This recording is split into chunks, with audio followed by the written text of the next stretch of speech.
You have reached the Geek Elite. Good luck.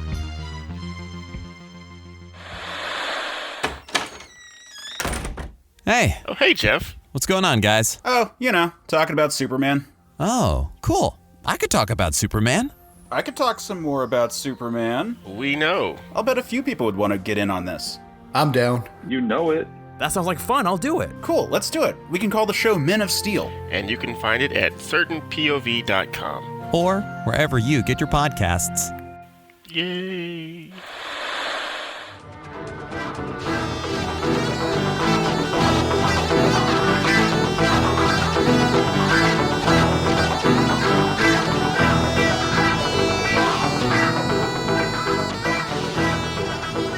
Welcome back for another issue of Imagine If. This week we are continuing with our, technically we're into the next month, but we were recording this still in August, so we were talking about the Suicide Squad. Yeah, we're in our present, which is your past, and it's going to be our future, but it's all going to converge together to give you the ultimate challenge, the Suicide Squad. So we hope to entertain and delight you. Yeah, we watched the Suicide Squad in August, and we last week talked about the Suicide Squad movie. Now we are going to challenge ourselves to see what does the Suicide Squad movie look like in the Marvel Universe had they tried to do that. Yes. Let me tell you, trying to find like lesser known villains, like the way that James Gunn did for the movie, was not an easy one for me. Well, I don't think James had to do that. I think DC has a list. Like, I seriously think there's got to be like, I don't know if they're in briefcases, but it's like the A list, the B list, and the C list. Like, there's got to be some digital Google Doc that they have, because this was interesting. I think it's Stephen Bloom who did a lot for Hulu's MODOK TV show, and he was like, yeah, I totally wanted to get Stiltman on there. And they're like, no, you can't. So it's like, how do these, these lawyers don't know who the heck these characters are. So there's got to be something. So they must have just handed James Gunn a document, like, here you go. And he's just like, okay, what can I do? Because I don't even know if Ratcatcher 2 is a character. I'm questioning that. Like, I know there is a Ratcatcher. I remember. I know there's a Ratcatcher. Yeah. But I don't know if there's a Ratcatcher 2. So it's kind of like, okay. And then, it's like Bloodsport. What, all 3 issues? And then there's 2 different versions of there's two different guys that are named Bloodsport that came out relatively close to each other. Yeah. So it's like, okay, so that's James Gunn didn't have to work as hard. Okay, don't sell yourself short. You worked harder and you did a great job. I'm looking forward to this. But yeah, we're gonna do our challenge at the end of the episode. First, as always, we're going to get into the Spinner Rack because it's New Comic Book Day. Yes. All right, folks. So Tuesday, if you want to get there quick and early, go to your LCS and get ready for some DC Comics. So it is Aquaman's 80th anniversary. So they are going to do a 100-page super special. They will continue to do the regular cover. So I believe that is, I think that's Ivan Rice art for the regular cover. And then they're going to do the yearly variants. Not yearly, decades. So we'll get to see, taking us all the way back to what, if we're talking 80 and we're in the 30s? 20s. So no, 40s. 40s, yeah. Which that means, and this is something a lot of people forget sometimes, Aquaman and Green Arrow appeared in the same comic book together, the first appearance. Not together, but it was one of those anthology books, right. More Fun Comics, number 73, I think. Something like that? Yeah, something like that. So the one thing I wish DC and both Marvel would do, reprint the freaking issue. That's what we want. Yeah. Give us a facsimile. Yeah. Thank you for teaching me that word. You're welcome. I love anyway I get to work that in. But anyway, so we got a nice 40s one. We got a 50s one. As you're scrolling through these, which ones, any of them popping out? Because we could definitely use as a talking point. Yeah. I'm trying to think. And I was going to ask, like, what version of Aquaman costume are you more akin to? Like, this is definitely 80s right here, right? Or that would be your 90s. That would be your 90s. Okay. So that's the Peter David Hook one. Then we're jumping in the 2000s, which gives us the beard and whatnot. And then we got the Momoa version. Honestly, I guess if I'm designing Aquaman, I love the classic costume. I think it's great. The 80s variant, that definitely looks like some Jim Aparo style art. But I just love that. I dig the scaled armor. Just because I think scales pop off really cool in comic books. He is Aquaman, so it kind of, that chainmail kind of works with it. I like the green and black merger. I know it's cheesy as heck. I mean, I could go with longer hair. I don't really see Aquaman with a beard. I really don't. Okay. But I know people like that. It's definitely a good aesthetic. But to me, I just think like if he's in the water, even the long hair is going to be a pain because it's just going to sit there and float everywhere. So it kind of is going to take that out. But for me, classic costume's always the best. What about you? What's your pick? I mean, I guess I'm just I have an akin for the 90s one with the hook hand just because that's when I was reading those books. Yeah. But what's not on here? That blue suit. Oh, the camo one. The camo, yeah, because that Tempest has the red version of it, and he has the blue. Like, how come no one goes after that one? Like, because he's not Fish Man, he's Aquaman. He's Aquaman. You know, that's just, and it's funny because I'm trying to think. Like, we also don't see the water hand. We don't see the water hand. Which the water hand was a cool one. Like, I will admit, because that very much was classic, but with moderns, neoclassic, I guess. But yeah, some of the looks get dumped. But it's funny because Wonder Woman, her worst ever when she was just wearing that secret agent all white suit, because that one like really depowered her, really just took her down several pegs. They still did a variant to reference that. So I guess it's just if we're looking, because to me, Waterhand would have been good for the 2000s variant, because that would have been that time. Instead, 2000s variant is just like a headshot. Yeah, it's a weird shot. I don't know what they're doing that. I think 70s and 80s almost become redundant. Like, one of those is definitely a shout out to Jim Aparo. So maybe you could have done 70s that one. 80s, they could have snuck in camo suit. Why not? It's there. It's part of the history. Just, even if nobody wants to remember it, it's there. All right, next on our spinner. All right, so moving forward, Batman Fear State Alpha. Number 1 is here. James Tynion IV is taking Future State and bringing it now. So if you are a fan of Scarecrow, this is definitely probably going to be worthwhile. If you liked Future State and maybe want to see how we get from now to there, this could be definitely worthwhile. And it's interesting because even though this is alpha and this is the start, this is not the start. The sneaky brand new free comic book day that happened, I think, 2 weeks ago now. Mm-hmm. That has kind of, before alpha, there's 0. So that has the 0 part. So see if you can still get one. This is what I'm talking about with comic books now. Any way that they can get in a number 1 again, like, oh gosh, because it's not Batman Fear State number 1, it's Batman Fear State Alpha number 1, because they already had Batman Fear State number 1, and they already had Fear State number 1. So it's just, and then we're gonna have Omega probably. Yeah, we have an Omega, just like they do over at Marvel. Yeah. So I don't know. I mean, I'll probably definitely sit this event out. No offense to James Tynion IV. I think he's been doing some great stuff.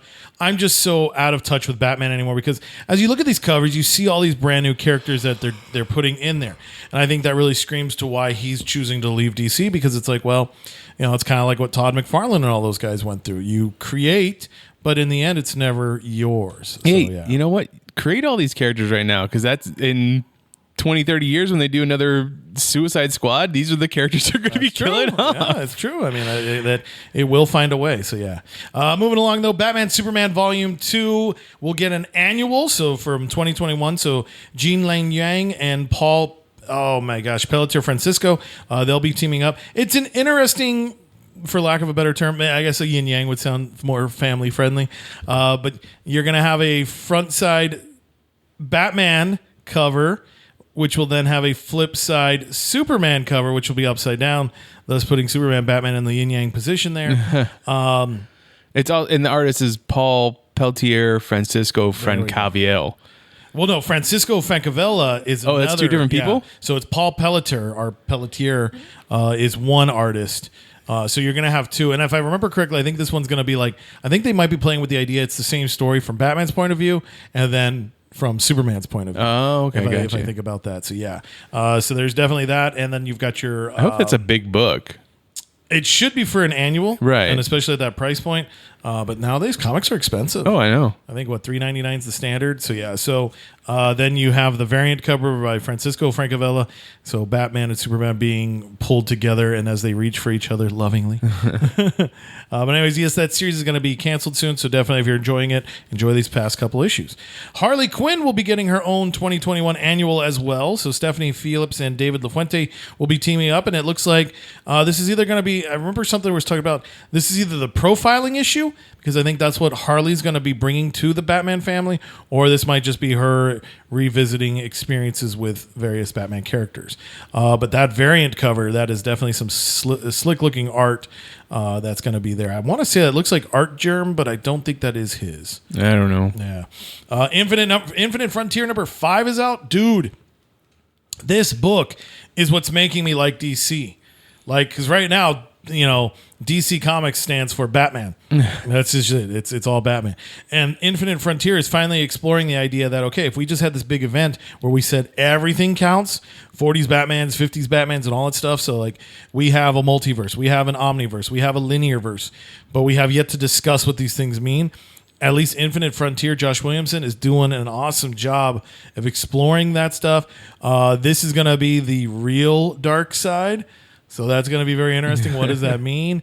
We're setting up for Justice League Incarnate. So I was recently reading an article an interview with James Williamson, and he talked about the fact that this is like Act 1. And so when we go into Phase 2, it sounds like he's really wanting to mimic what happened with Infinite Crisis. So like how you had those books that built up. Right. So I'm hype about that. I liked it because that was a great crossover. That was a great time in the DC universe, in my opinion. So yeah, give some Infinite Frontier love because it's beautiful, beautiful stuff. And I like these variant covers as well. So Brian Hitch is giving us Roy and oh my God, Jenny Lene Hayden, a.k.a. Jade. So if you're fans of those characters, they're shining very amazingly in this book. John K. Snyder III is giving us The Suicide Squad variant with King Shark, Rick Flag, and Ratcatcher 2. So I believe that's all part of a connection. I think they all lay out and connect. Midnighter will be getting his own 2021 annual as well. So fans of the character are going to get a breakout issue.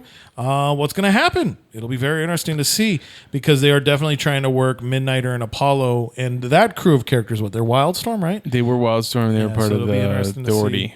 How they are going to be worked into the new DC universe going forward. One thing I want to say is I didn't know that Midnighter had a current book going on, let alone able to have an annual. Actually, I don't even know if he has a book. How could he have an annual without a book? They're just doing it, man. At least they're not using the word alpha, right? I guess that's true. Yeah, that's pretty cool. Midnighter, interesting character. Miles Storm. Oh, actually. Yeah, I think this one's just a recycled book. So we use Midtown Comics, and sometimes they bring in some issues that come back.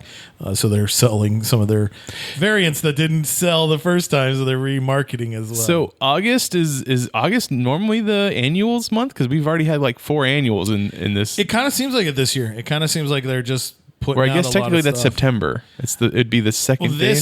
No, it'd be the first day of September when this comes out. I think it's just spillover. But even then, I don't think they do it like. Oh no, they this used would be to. the last day of August because they do. DC does theirs on Tuesdays. So Wednesday's the first. Okay, so yeah, I think maybe this year they just chose to go that route instead of doing fifth week events. Fifth week events. We're just going back to annuals. Doing annuals, annual events, which we could talk about in a moment. But yeah, it's. I'm glad it's back. I will say this: there was a good time. I think probably Tom King was the first to get me hyped up for annuals again when he was doing Batman. So he started bringing back the annual edition, and man, I know there were plenty of times where I bought those annuals and I was like, these suck. So they've been good. So I hope that streak continues. So if you are venturing into those books, good luck to you in your annual. Static Season 1, Issue 3 will be out. So that's right. Static Shock is back. Milestorm is back. So we're getting some awesome stuff. So definitely give some good love to that book as well. There are 2 variant covers. Or there is a cover and a variant. Teen Titans Academy number 6 will be out. So I think by this point we should know who Red X is, but I'm not sure. So you don't know. No, I'm not. Because you're not reading the book. I'm not reading the book either, but we should know because the last issue was the one where I think they were having in the mask right. there and the hands holding it. Yeah, so that'll definitely be interesting to see. Good on DC for not exposing it in the cover art. That's true. Well, even good on them for not going and like, hey, let's talk to some Rolling Stone or New York Times and release that information. Because no offense, Marvel, but you do that. So it kind of screws us, the real fans. So anyways, yeah, so they got cover A and cover B if you want to get in on that action. Is that like Detective Chimp or no? Is that Is that an ape? It's some kind of definitely probably. I think they're both new characters for this Titans Academy. So Okay. yeah, again, characters that'll die in the Suicide Squad episode 27, 10 years from now. Wonder Girl issue 3 will be out. So Joelle Jones is taking Yana and giving her some new adventures. So if you want to explore her further, definitely give that book some attention. Next up, we've got Batman Adventures will be releasing a collected edition. Cat Got Your Tongue. So if you love the animated Catwoman, definitely check this one out.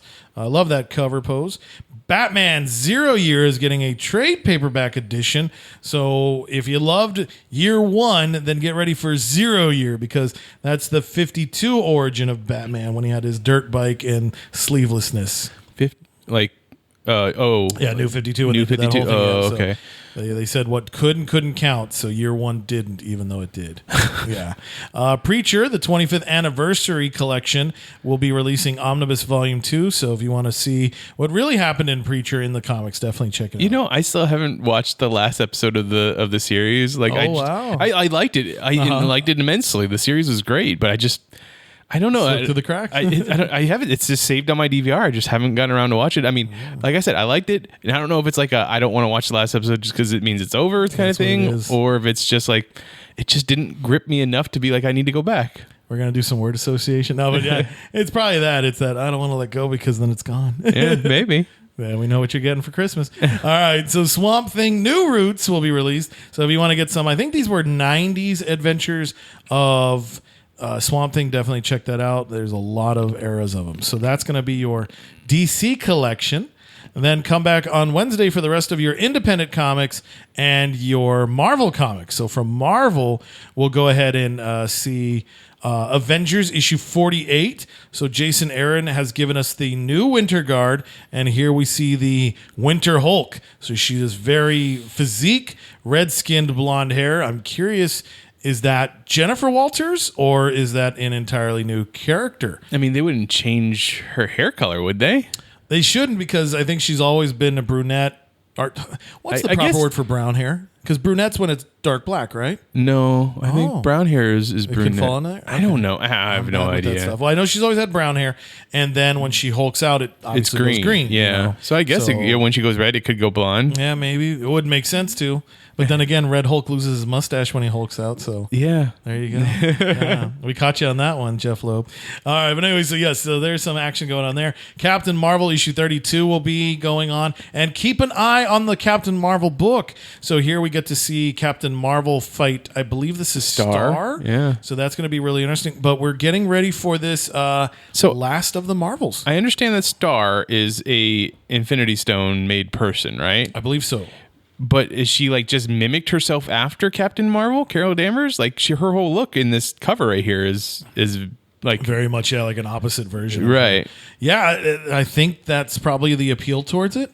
You know, where it's kind of like, okay, I'm going to embody you, but I'm going to be myself. So yeah, but I tell you what though, looking forward to this Last of the Marvels, because I think your boy Guinness Vale is definitely going to get some love. But I'm very curious, will we get Marvel, the original, back? And what is that going to mean to the rest of the Marvel family? And by the way, Marvel is doing some Miles Morales 10th anniversary variant covers.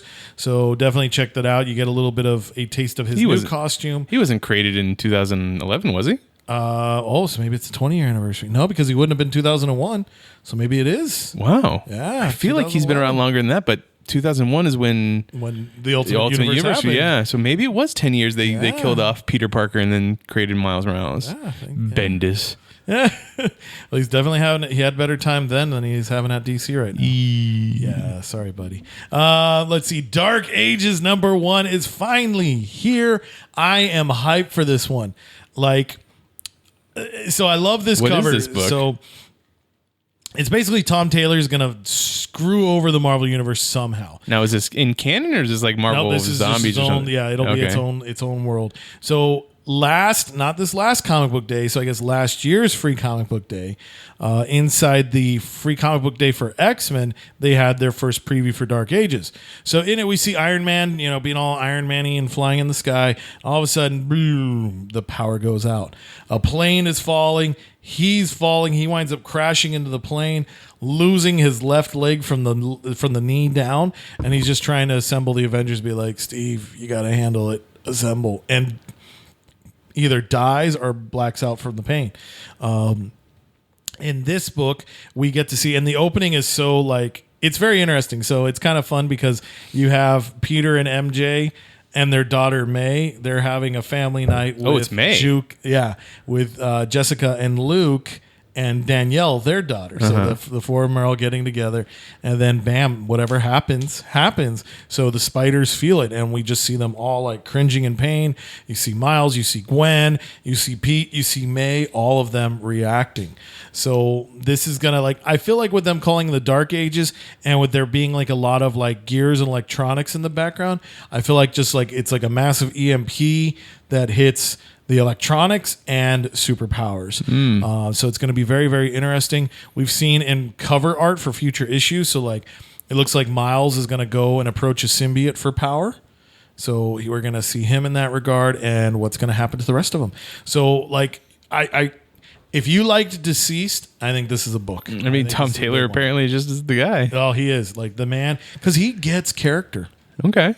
So definitely give this book some love. So who do we have on this cover of number 1? So it looks like you have flying up above would be Iron Man. Or someone in a power suit, right? Yeah. It doesn't necessarily have to be Iron Man. Well, I think this is them before the event happens. Okay. So definitely looks like Iron Man. Then on the next level, you have the Thing floating down to Black Panther, floating down to Susan Storm. Oh, that's Susan Storm. Yeah, I would definitely say that's her. Okay. It's kind of it gives me more of a Fanny 4 vibe with that centerpiece. Mm-hmm. And then we're looking at Spider-Man in that front bottom row. So yeah. All right, interesting book. I'll have to check that out I sometime. highly recommend that. I'm excited for that one. Of course, we've got all kinds of variants. So however far you can count on your alphabet, it looks like you're going to be flying down to letter. I'm seeing at least F, G, and then that Wait, one, what's the on G G? variant.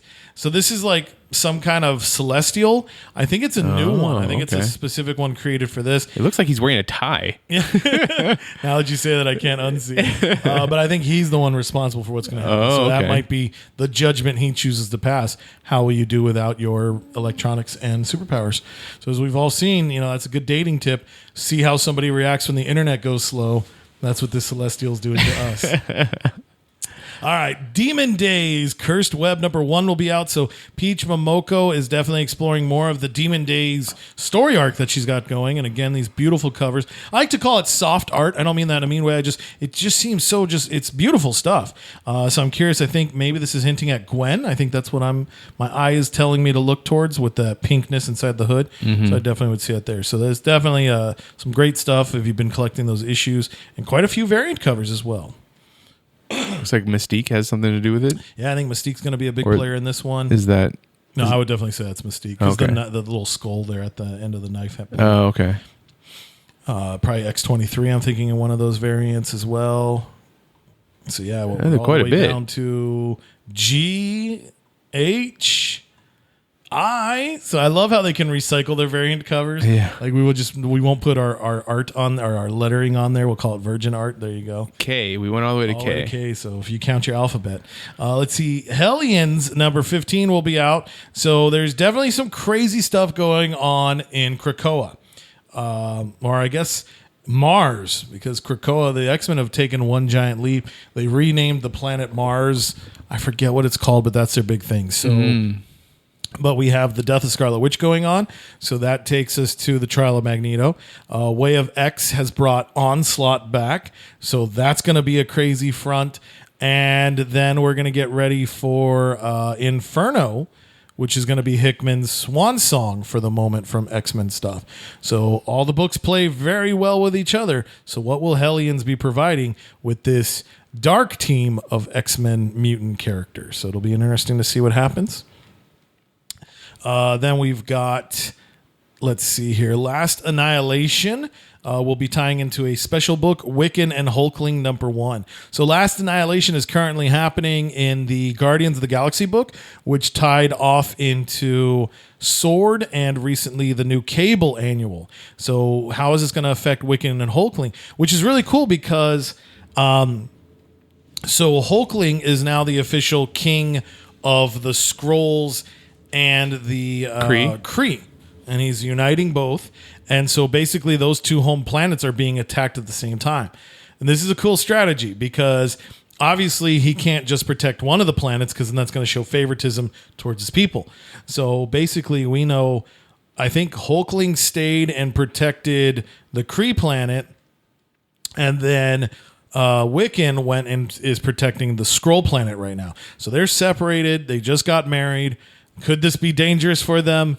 Yes. And then let's top that all with the fact that Dormammu is the villain, but he managed to take over Ego and then use the fact that Ego can create a body. So now we have a giant-sized evil Dormammu in space. It's actually really fun stuff. Let's see. Moon Knight issue 1 got a second print in, so that will count as a variant. So we're all the way to the letter N, and then we're getting an O. So they managed to milk us twice on that one. So if you're collecting those, good luck.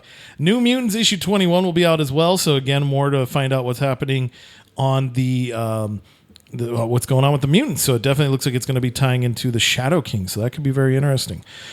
Sinister War issue 4 will be out. So this is Nick Spencer's swan song. So this book is taking place at both the Spider-Man and the Sinister War book. So it's very interesting because it is villains galore. And one of the variants features Lady Octopus. So it'll be interesting to see if she's going to get to play a part in this as well. Then we've got some Star Wars books, so if that's your thing, definitely check it out. Ultimate Comics Fallout #4 will be getting a facsimile edition, so in honor of Miles Morales' birthday. And this is what the two companies should have been doing, so I'm glad they are at least catching on for Miles here. Now, what's interesting on a secondary market note, do yourself a favor, go buy a copy of this and get it CGC'd. I have a strong feeling that obviously he is a very unique character. He is a character that is going to last because we see characters be made left and right. But people are getting that CGC'd. People are selling it CGC'd. It might be worth it to spend $100 now and let it sit for a couple of years. There you go. So there you go. Venom issue 32. I'm sorry, that's an old one because they're just selling a. I guess they must have copy. some signed copies. Donny Cates didn't move as fast as they were hoping for. The WEB of Spider-Man, so Web of Spider-Man issue 4 will be out. So if you want some all ages fun with a very Tom Holland-esque Spider-Man, check it out. Amazing Spider-Man by Nick Spencer, volume 14 is out. So this is the Chameleon Conspiracy. So if you definitely want to check that out. I can't believe it's 14 volumes of him already. Good. The Amazing Spider-Man Omnibus Collection is going to keep going. So right now we are in the Jerry Conway adventures. So if you want to see the original Clone Saga, the death of a Goblin, the first appearance of the Punisher, and the beginnings of the Jackal, definitely pick that up. Yeah, Jerry Conway. Yeah, did a lot of cool stuff. I believe, if I remember correctly, I think he's the second writer of Spider-Man. So this is who Stan Lee handed the pen over to. So yeah, a lot of foundational stuff happening there. Black Cat Volume 5 trade paperback will be out. I'll Take Manhattan. So if you want to see some of the lead-up adventures to Black Cat somehow being the person who steals Infinity Gems, check it out. Captain America by Captain America by Ta-Nehisi Coates Volume 5 All Die Young will be out, continuing his run on the Captain America book. Doctor Strange will be getting an Epic Collection Volume 9, The Vampiric Verses. Eternals Volume 1, Only Death is Eternal. So this is the Kieran Gillian Esad Rebic adventures. I think you mentioned this one, and the fact that this is trade is coming now tells me this is probably where you want to start if for you're the movie. try. Yeah. Heroes Reborn, America's Mightiest Heroes Companion will be released. So we just recently had the Heroes Reborn event. So this will tie into some of the other books. So here we get to see the Squadron Supreme of America take on the Brotherhood of Evil Mutants. And this is the version of Squadron Supreme that's put together by Coulson, right? Yes, Coulson making a deal with Mephisto. Okay. I do feel like I need to check this out. I start with the conclusion. And if you like it, then go back and read it. Okay. Yeah, because to me it fell flat, but I'm kind of mean nowadays. Then there's also Heroes Reborn, America's Mightiest Heroes Companion, Volume 2. So this one I think that was the Thunderbolts team. So like Elektra, Punisher, either the Hood or Cloak, and then a Beetle and Crossbones. So it was kind of an interesting mix up there. So some wild stuff. But yeah, at least the good thing about that, I think you can get the whole thing in 3 trades, so that's kind of nice. Marauders by Jerry Duggan, Volume 1 will be out, so we get to see the foundations of the Red Queen and some Sebastian versus Emma action. Marvel Masterworks will be presenting Marvel Teen Up Volume 6. So if you want to see Chris Claremont and John Byrne write and draw more of the Marvel Universe outside of the X-Men line, definitely check this out. I'm so glad Marvel still makes Masterworks. You hear that, DC? Give us archives, okay, buddy? Come on back.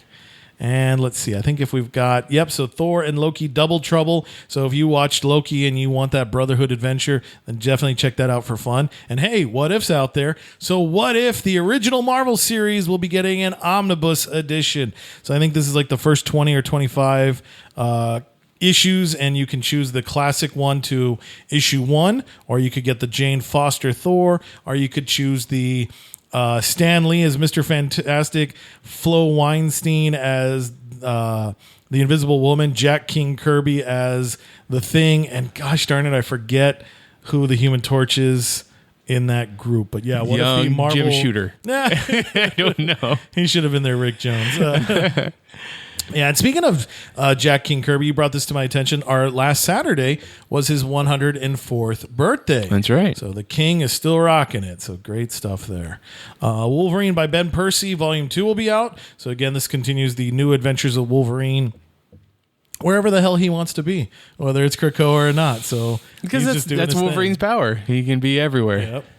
That's a hell of a motorcycle. And that's a lot of trades. It's a lot of annuals. Man, this is August. Yeah. Is August when they used to do the 5th week events? Because I feel like August always has a 5 week. Well, you're talking August is the month right after Comic-Con. So true. Usually Comic-Con that month was always kind of, it always felt like an expensive month, which was horrible because you're going to go to Comic-Con and spend all your money. Mm-hmm. But I feel like August now is probably like, hey, let's push our stuff back. And that would be a good time to sell because then people can buy more instead of saying no to stuff in August.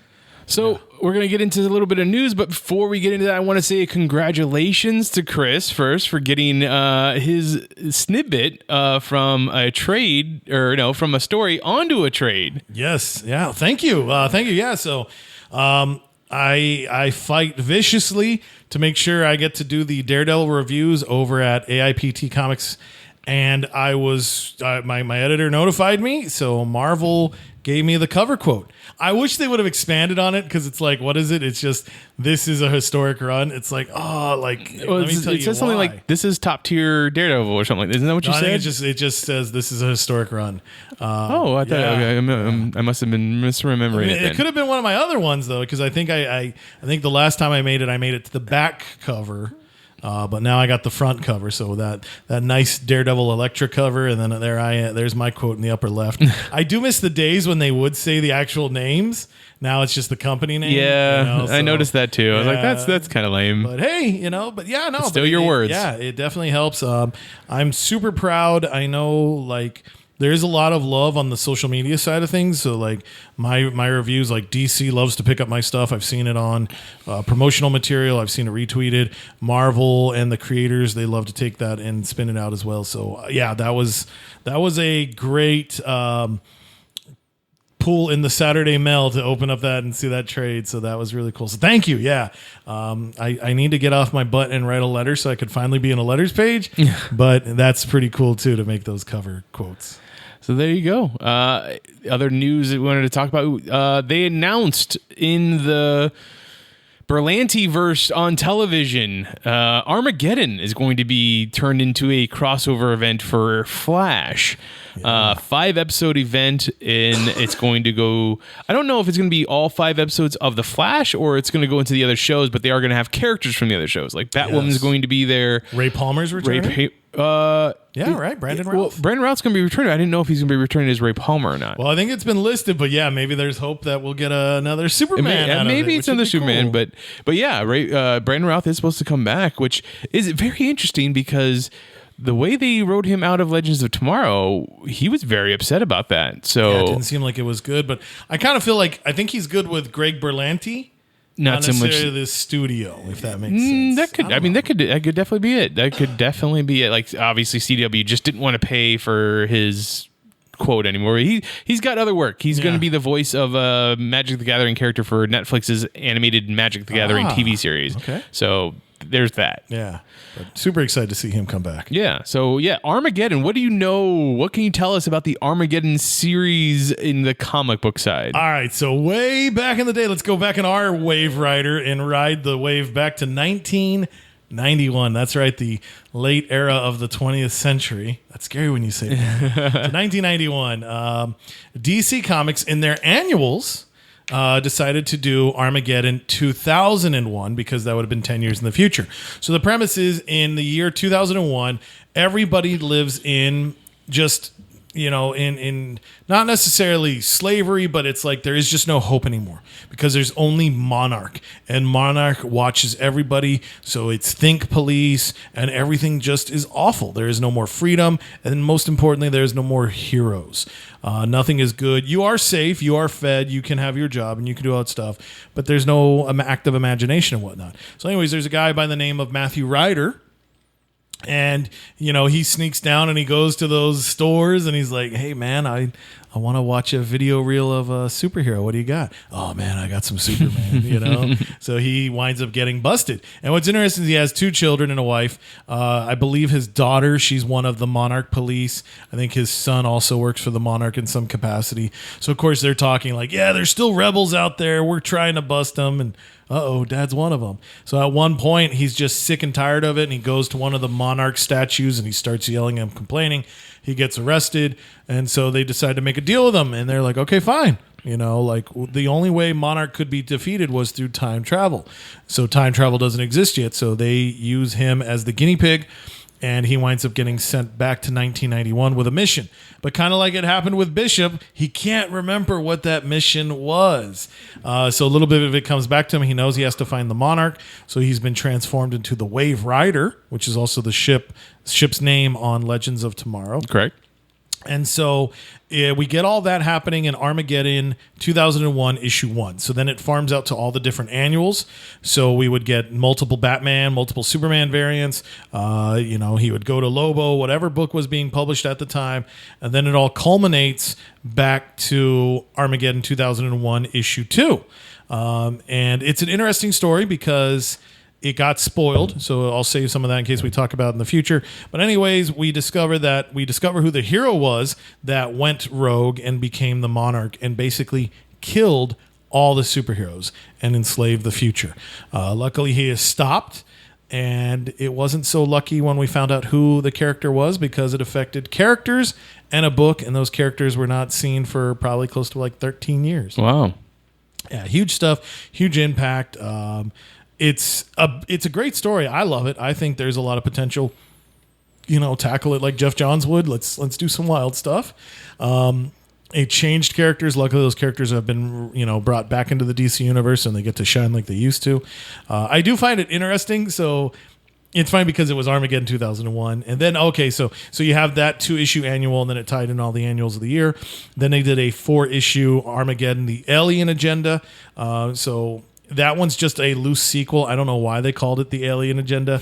Yes, there are aliens that were planning on invading Earth at certain points, and luckily when Captain Atom is bouncing through time chasing Monarch, they inadvertently stop the Alien Agenda. It's such a weird tie-in.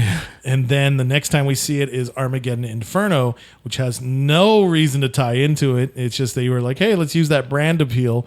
But that does give us the return of the JSA into, at the time, modern DC Comics.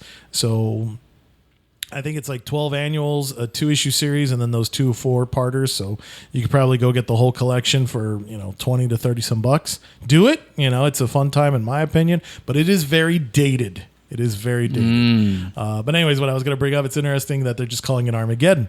I guess you really don't want to put time years on it. Yeah, you don't want to do that. That's what's going to, Armageddon 2001. Wow, who gives a crap? Most of your fan base wasn't alive then. Yeah, but it'll be really interesting to see how the Flash team, what they're going to do. Yeah, I mean, honestly, I don't think I've watched the last 2 seasons of The Flash. During the pandemic, I just didn't care to watch it, I guess. I don't know what it is. I don't know if it was their scheduling change or what, but yeah, so I'm probably gonna tune in just for the crossover event, which I don't think we had a crossover event last year. I don't think we did, yeah. So the last one we saw was Crisis on Infinite Earths, yeah. So I'll tune into that because they always seem to be self-contained anyways, and just watch those episodes. Good, because I'll be crashing then. Because I would love to see. I'm very curious. Like my hope, my fanboy hope. I hope Captain Atom makes it because that was supposed to be a big event for him. This would have been his Emerald Twilight / Parallax moment, but it got changed. And Monarch, I love that armor. I could care less about the story. I love that armor. That is a cool looking design. So that's been very interesting stuff. So I hope we get to see that. I hope we get to see those elements. So yeah, we'll be talking more about that as we get closer, I think. Sounds good. All right, let's get into our challenge. So as we talked last week, we talked about The Suicide Squad, 2021's James Gunn's movie. His debut in the DCEU after his unceremonious firing from the Marvel Cinematic Universe, and then rehiring in the Marvel Cinematic Universe. He was going to do the Suicide Squad, and we talked about we enjoyed the movie. We talked about how the different characters were being used, and how essentially it was a lot of characters that we'd never heard of in general. I did that with mine. I kind of picked a lot of characters that I'd never heard of before, like 1 or 2 issues. Definitely, but I feel like stuff that is relevant or counterparty, so to speak, to the characters we saw. Yeah, you did a way better job of that than I did. I went what was off the top of my head. You picked the characters that you'd want to see killed, and that, you know what? That's the Suicide Squad also. So I get that. You have to bring up the fact that there is already a counterpart to the Suicide Squad in the Marvel universe. They're called the Thunderbolts. Yes. The whole point is grab villains who are in prison, usually the Slab.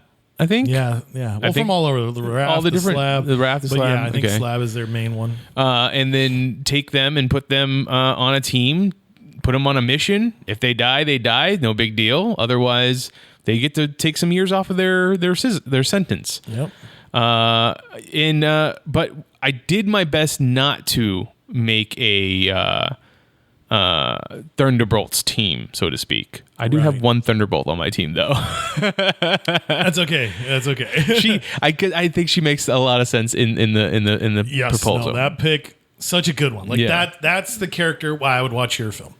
So we weren't going to do everybody on the teams because that was a huge team that was part of the quote unquote distraction team, and then there was a good amount of characters on the actual team. Yes. But this is what we came up with. We said three people from the distraction team, 3 people from the actual team, including a Peacemaker counterpart, 1 Rick Flag, 1 Harley Quinn, the Thinker, Starro, Waller, and then give us a mission for them to have to go do. Yes. In the movie, the mission is go to Corto Maltese, destroy Jotunheim, and get rid of the experiment that they're doing. They aren't really told that it's Starro at that point, right? Yeah, they didn't know anything about Starro. Well, no, I guess they did. They gave he was him like a giant because he's like Starfish is a tang for butthole. That's right. Butthole, Yeah. But I don't think they knew that probably Starro could be a potential weapon of mass destruction used by the Cartel Maltese people. When in reality, it wasn't them. No, it wasn't. Okay, so let's go ahead and go first. Okay, so opening it up. So following the questions. So, all right, 3 characters from the distraction team that all die. Okay, so for me, I was like, all right, who do I hate that I want to see die? So I decided to go with Hammerhead, just because I've seen him get beaten to tar recently. Like, this character has just been taking it in the shorts for so long, but he's a loudmouth, douchey character. So I thought that'd be great to see him explode with an adamantium head plate. Like, how do you even get that? Oh my God. Why would you want it? And like, yeah, that piece of skin in front of it is just going to be so bruised all the time. Every time you smack it into it. So I might be doing him a favor. I decided to take the character of Boomerang just because of Captain Boomerang. I thought that'd be fun. Just kind of throwing a little bit of haha over at the DC side of things. And then the character that I want to open up with the following, with the bouncy ball and all that stuff. Your Savant. My Savant. So I thought that'd be fun to play with Sebastian Shaw because, again, he is a big name character, and then I thought that'd be such a wild twist to see him die. Yeah. Plus, I just hate Sebastian Shaw. He's such a jerk. It's such an interesting power too. The whole like absorption. Yeah, and then turn it back on you, which kind of is the same as Bishop. Yeah, exactly. Yeah. So I wonder if there's a story out there where Bishop's like a descendant of Sebastian Shaw. Ooh, that could be something interesting. That'd be weird. That'd be an interesting fight between the two. God, I feel bad for the surrounding area. It's like in the X-Men animated series from the 90s when they had what's his name, Sauron? Oh yeah, and Rogue like touching each other because they're both absorbing each other's powers, and then people, also There you go. Gosh, now I want to do a list of like X-Men characters, the good version of the powers and the bad version of the powers. All right, let's see. So yeah, those would be my 3 that I offer as sacrifice. Then my 3 characters from the actual team. Okay, I love Bullseye. And it was interesting because I think you gave me this idea, and I kind of used it like, I want to care about these characters, but I know I shouldn't care about these characters, so I'm not going to be too invested in them. But anyway, so I want Bullseye because I would love to see his powers in action. Yeah. I just thought about that scene when Bloodsport and Peacemaker are killing the quote-unquote rebels. Like, how crazy is that going to be when you see Bullseye, shishing, shishing, just doing all that wild. That would be pretty great. So I thought that'd be pretty good. The Hood is my polka dot man. Okay. Which is an interesting one. I just like it because I really thought about like who's somebody where their power set necessarily isn't a benefit for them. Well, yeah, Parker Robbins tries to do the best he can, which isn't good for us. And I just thought, yeah, that would be one where it's like this guy probably doesn't sleep. He's probably seen horrible things. So I just thought about that throwing up scene. And I was like, well, who would be up late throwing up? Actually, that'd probably be Parker Robbins. Yeah. It's like, yep, I just saw another demon sacrifice one of my family members in front of me again. I am cursed. I hate this Hood. What was that? What was the book that I was reading when I was reading books that had Parker Robbins as the head? And was it the Illuminati book? I know, like he definitely was like one of the evil bad guy versions of them. God, I can't think because he was the Doctor Strange. Yeah, he was the Analog, counterpart. yeah, it was him in the book. It was him and I want to say Madame Mask. Like the two of them were a couple. They were building them up as a couple. New Avengers. I know they was that New Avengers. Yeah. That was definitely a lot of Bendis stuff. Yeah. So New Avengers had that because actually when Bendis finished his run, the last issue is capturing Parker Robbins and Madame Mask. Oh, okay. Yeah. So that was that makes sense. era. Yeah. All right. The Secret Invasion and all that stuff. Yeah, the Secret Invasion stuff. Yeah. So I thought he'd be fun in that regard. And then when it came to the Peacemaker choice, I had to go with U.S. Agent. Just because I like the synergy that the two bring. And ultimately, I could see them being like, yeah, John Walker, you're under arrest. You're court-martialed. You're. And he would take it and he'd still do what's going on because this is a Black Ops mission and he would play that way. So I thought that'd be a good pick. I mean, and that's great just to see John Walker, U.S. Agent, and Bullseye going through the rebel camp and just killing people off. But interesting because as we just said, Thunderbolts. When I read Thunderbolts, John Walker was the warden of the slab, right. where they pulled the Thunderbolts from. So he has a connection to the Thunderbolts, just not as one of their people that they used. Actually, I guess I have more Thunderbolts than I thought I did. Now I was looking at my list, I'm like, son of a gun. All right, I'll keep moving along. So that's what it'll be. That way, if my movie does horrible and they rebrand it, they'll just call it The Thunderbolts. Yeah, that's right. Not pretending what it is. It's like that Green Arrow film they wanted to make. What was it? The Raft or something like that? Yes, they wanted Supermax. Supermax. There you go. It's like just call it Green Arrow. Call it whatever the Iron Heights. Just why acknowledge that it's a comedy film. It's okay. We don't get mad. All right. So this was a fun one though. So my Rick Flag. So I originally thought about stuff. I thought about Sergeant Rock. I was like, oh, okay, that'd be fun. But then it dawned on me. I was like, well, who would actually really be fun to see in this? And I'm going to choose Flash Thompson. Yeah. A lot of people, we know him as the bully in Spider-Man. I wouldn't want to mess with me too, But I thought that'd be fun. And again, spoilers. So obviously we see Rick Flag die at Jotunheim. In the comics, he does come back. So that window of opportunity could happen. So I thought this would be fun considering where we're going to be going. A little bit of spaciness. So I thought this would be fun that, Rick Flag could be killed by U.S. Agent, but eventually there's going to be a certain little thing that comes back to help our Flash Boy come back. So I thought that'd be fun to play with. I wonder if you could do the same thing that they did with not Roy Harper, Jim Harper, the Guardian over at DC. How some people have tried to explain that Jim Harper's a clone, and that's the reason why the Guardian is always there. Like throughout the ages, Jim Harper just keeps getting cloned. What if you did the same thing with Rick Flag? Like there is no Rick Flag Jr. It's just Rick Flag. It's Rick Flag version cloned 3, over, over and over, and they just keep, he's Junior, now he's the third or whatever. It's definitely. It sounds very evil government enough. That, sure, I'd buy it. There's just warehouses full of Jim Harpers and Rick Flags. Yeah, right. Is this what is it? Package H or package F? I can't remember which side I'm on. It actually, like you write a book where the two of them meet each other and they're like, oh, we look really similar, and it's actually the same clone. It's just one side goes to the U.S. government, the other side goes to like Metropolis PD, and like you just keep handing them off. There you go, Harper Flag. All right, let's see. Then taking a look. So my Harley Quinn pick, I just went for the counterpart. I went with Deadpool. I thought it was great. I actually wanted to put Deadpool on my distraction team. I mean, that would be pretty great. Harley Quinn was on the distraction team. That is true. I guess it could work in that regard. I don't know. I mean, I like Deadpool. Don't get me wrong, but the oversaturation kills me. It's like, oh, this character's so great. It's like, it's a good character. Don't get me wrong. So anyways, I'm going to stop. Can you think of any time that he was on the Thunderbolts? Yes, I believe when there was the Red Team. So when the Punisher wore his Red Skull, Elektra was on the team. Red Hulk, Ghost Rider, Agent Venom, and Deadpool. Wow. Yeah. So that's another unfortunate Thunderbolt I've accidentally picked. Let's see. So I thought about it. So our thinker. So I thought about big brain characters, and this one I'm amused and scared of the character at the same time. Psycho Man. So I think the first time I ever saw him was on that Fantastic Four cartoon during the Marvel Action Hour.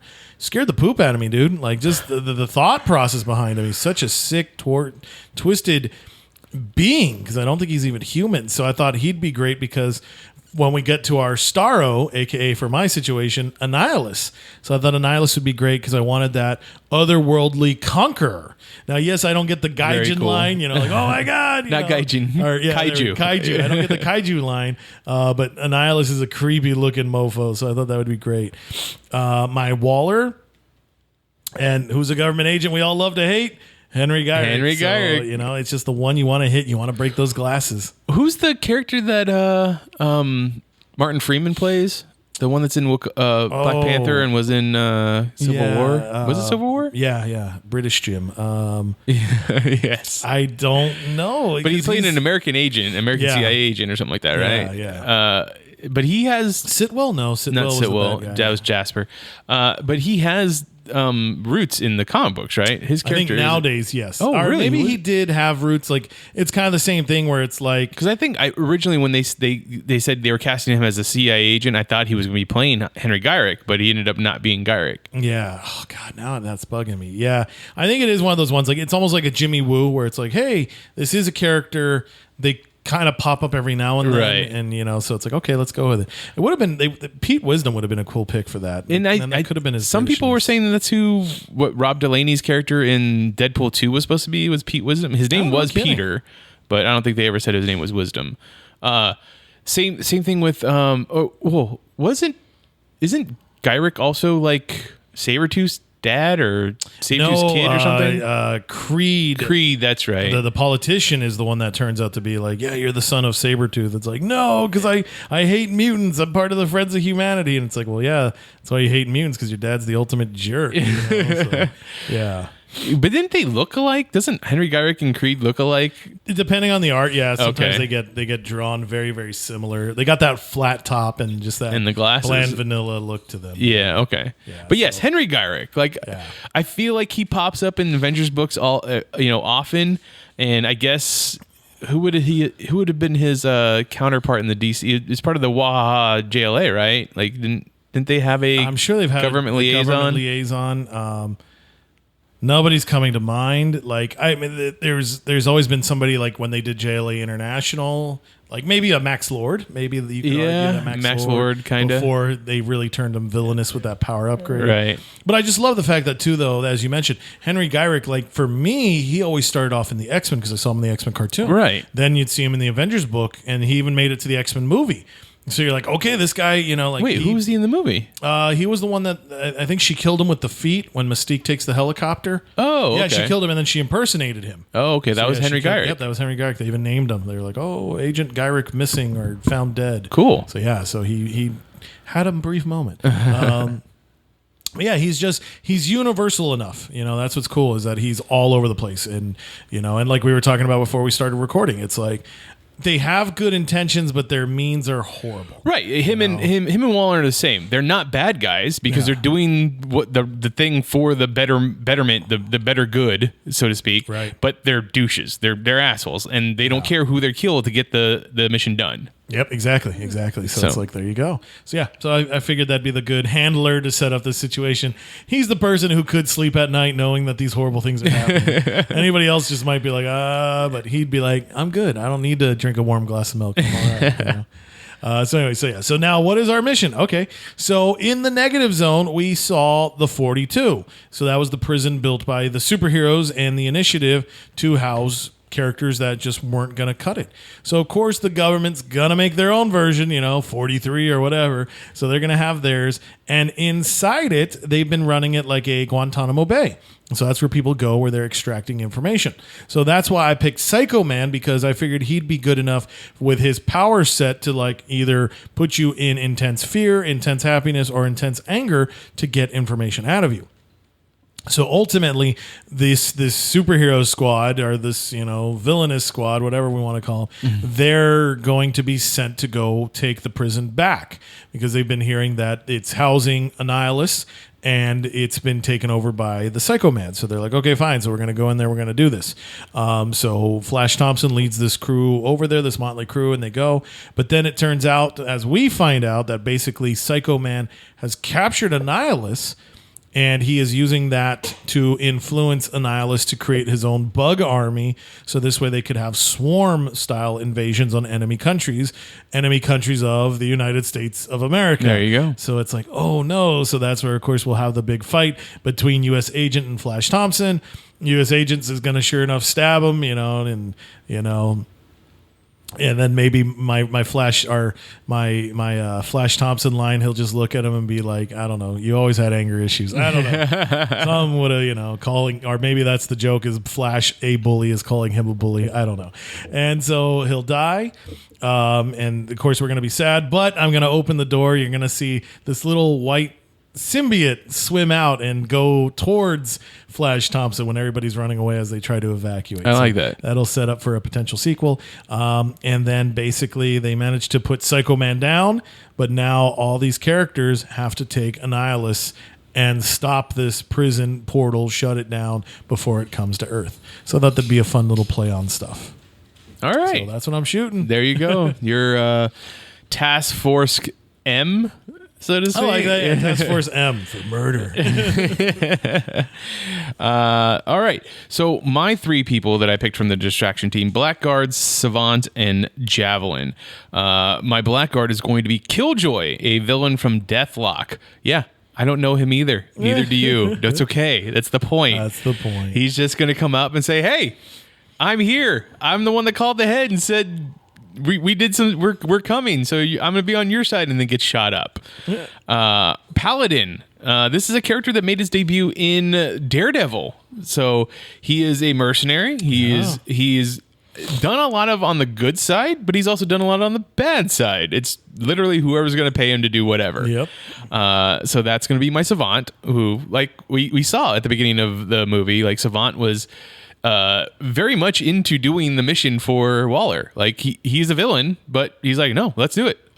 I'm ready, sir, kind of thing. Like, I'm gung ho for this. And then my Javelin, who I don't know if he's going to play it up as much as a joke as they did Javelin in the movie, but Trick Shot, Clint Barton's brother, Barney Barton. I'm sure he's supposed to be dead in the comic books, but like have him sitting in slab waiting to get his revenge on his brother kind of thing. And he also is going to have a bow and arrow that he can pass on to the next person to use, just like Javelin passed on his javelin to Harley Quinn. That's great. My 3 people from the actual team. So my Peacemaker, well, that's going to be Crossbones. The way that we see him depicted in the MCU is he's very much for the cause. Unfortunately, the cause is Hydra.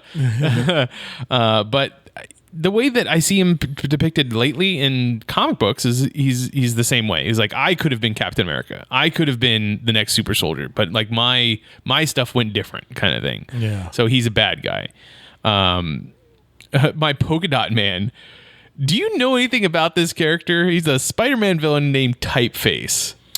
I've heard it, but it's not ringing a bell. He has his design is really dumb, but he doesn't wear a shirt. He's got really crazy hair, but he has like a tattoo of an A right on his face, and he's got tattoos all over his body of different letters. His thing is he throws razor sharp letters at people. My gosh. You picked a great one for one For there. Polka Dot Man, Yes. right? I can just picture a guy throwing up, and everyone's like, "Who left the alphabet soup out?" Yeah. And then my Bloodshot, because Bloodshot was a nothing character. Yeah, right. They made real character. Lady Bullseye. So instead of going Bullseye, I went with Lady Bullseye. Like I honestly, the time Lady Bullseye was used in comic books was the time I was reading, but I did not read any of the stories that she's a part of. She's pretty much it's just Daredevil, exclusive right? Daredevil, yeah. And she was great, dude. She was such a fantastic villainess. And she's Gone. off the face of the earth. Yeah. Like now she's reduced to like memory panels. Like, I remember that one time, it's like, no. I mean, was she supposed to be related to Lester? She was saved by him. Oh, okay. So she's part of the idea of human trafficking. So, of course, there's always that boat with crates of people. And Bullseye saves somebody? Yeah, well, he just gets there and, like, he does his stuff, chop, chop, chop, chop, chop, chop. And, like, I think it was, if I remember correctly, and I probably don't right now, but I think she managed to get free, and he watched her kill somebody. And he's kind of like, all right, you got my respect. I'm out. And then that was it. And so she's like, I will model my ways after you. So she's a disciple, yeah. Yeah, a disciple. And then good way of putting it. So yeah, Lady Bullseye. Yeah. My Rick Flag. I want to bring back Nick Fury Jr. I think Nick Fury Jr. was a cool character. The idea of like Nick Fury kind of being a monarch, not a monarch, but a moniker. Yeah. The James Bond style. Yeah. So Nick Fury Jr. comes in. Whether or not he dies at the end of the episode or the end of the movie, the same way Rick Flag does, and then brought back in some other way, be like, oh no, we downloaded your brainwaves into a LMD of you. So There's there you no go. escape in death. Shield has you for a while. And then my Harley Quinn. So I wanted to look for a character that is started off as a villain, is used as a hero, kind of teeters the line. Even in future stories that take place in the future, like she is still considered a villain. So I went with Songbird, like a character that can definitely be used one way or the other. She's such a great character. I know we were talking about this before we started recording, and so I think you read this one too, Avengers Forever. So that big old maxi series, and good luck trying to buy it right now because since Kang was a part of it, it's on like the hot list. Really? Yep. I need to go and reread mine. So, but anyways, I liked her because I knew she was on Thunderbolts, and the way it was always portrayed to me, and I could be wrong because I wasn't reading Thunderbolts, but it was kind of like she was a hero who tried to do something good, and the first time she heroed, something bad happened. So therefore, now you're the villain. And she's just wrapped up in crap. And it's like, this is somebody that our system is supposed to save, but it really ruined them worse. So she could have been a great person. I always had hope for her. In Avengers Forever, she's portrayed in the future like, yeah, she's finally going to be a member of the Avengers. She's going to be a good guy. And unfortunately, Kurt Busiek left the Avengers book, so that never came to pass. I mean, and then you go to Old Man Hawkeye, and he's tracking them down because in the event that happens in the present time or the past that killed off all the Avengers, all the superheroes, the Thunderbolts traded sides. They went and helped the villains kill off the heroes. So Songbird is one of the characters that he has to go kill. Yeah. My Thinker. I mean, he's portrayed as a real joke in the movie, but he's a scientist. He's super smart. Yeah, so I went with the leader, the whole great character. pick. Like I think that he's a cornball character, but he is gamma radiated smart, right? Well, and the thing is, that works perfectly with somebody that would be like when you look at these characters, it is not somebody you want messing with you. And like leader would be like, yeah, I have no problem sewing an extra arm in the middle of somebody's chest to see what happens. I don't care what kind of freaky weird nightmare science we're gonna do. I'm cool. Get me a BLT and let's get to work. Let's get to work. And yeah, that is a perfect pick. I like it. My Starro has exactly 2 appearances, and they're both in the beginnings of Tales of Suspense. So Tales of Suspense number 14, and what did I say the other one was? 20? Yeah, Tales of Suspense number 20. Like that, Kygor. Now, this is a alien character that looks like a crab, and when they came to Earth, the first thing they did was they jumped into the body of the living colossal, and took over that thing. The issue 20, I believe, they took over other statues and made them sentient.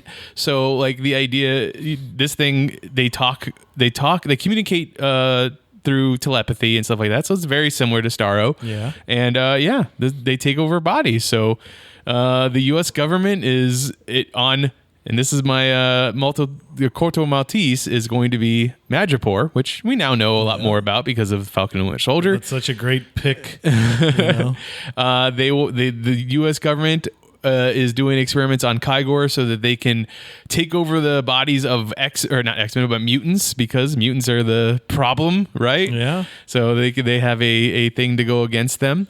But that's my story there. And then, of course, I went with the same Waller. I went with Henry Garrick because it's the perfect counterpart. It is. That is the low-life scumbag government agent you just love to hate. You just love to hate. That's exactly right. So there it is. My story, your story. We produce. I'm going to go with Task Force K, I guess, for kill, since you did murder. Muck duck.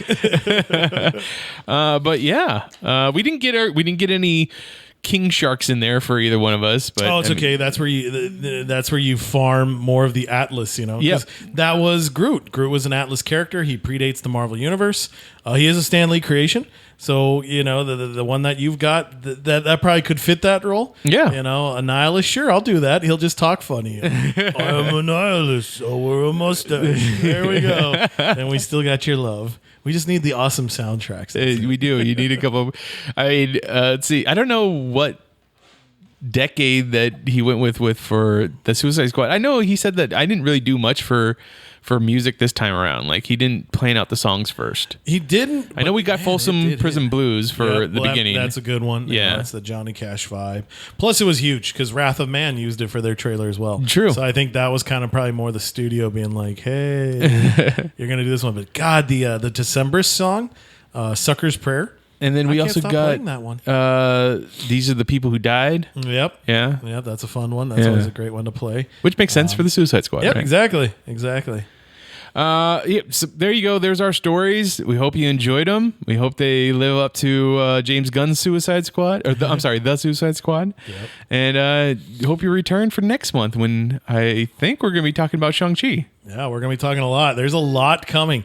Like, okay, this is interesting, at least interesting to me, but I think right now, just because of all the stuff on my plate, but I find myself getting my comic book, quote unquote, comic book fix through television. I'm watching That makes Titans. sense, yeah. I'm watching What If. I'm watching Stargirl. I've got movies coming. This upcoming week, we've got Shang-Chi. Yep. And so it's like, man, tip of the iceberg. There it is. Yeah. If you want to get a hold of me and talk to me about these stories or anything else we talked about today, find me on Twitter. I am at Mitchipedia, GEM. GEM stands for Geek Elite Media. Chris, where can people find you online? You can definitely find me on Twitter as Stuff I Should Say, should being spelled SHUD. And then check out my writings on geekelitemedia.com and AIPTcomics.com. And who knows, maybe I'll be on another trade paperback. No, but yeah, so definitely check it out there. I'd love to chit-chat some comics with you. The rest of Geek Elite Media is at Geek Elite Media on Twitter, at Geek Elite Media on Instagram, and Facebook.com/Geek Elite Media is our Facebook page. Check out archived episodes of this podcast and other podcasts on our website, geekelitemedia.com. Check out our Patreon page, patreon.com/geekelitemedia, for exclusive material that you can only get if you're one of our patrons. Right now, Chris and I are talking about the What If episodes. What if? So go and check that out if you have any spare cash. And whatever podcatcher you use to listen to us, please rate and review us. It helps spread the word of our network. But until next time, this is Imagine If on the Geek Elite Media Network, saying always remember to geek out. This concludes our broadcast. Beep.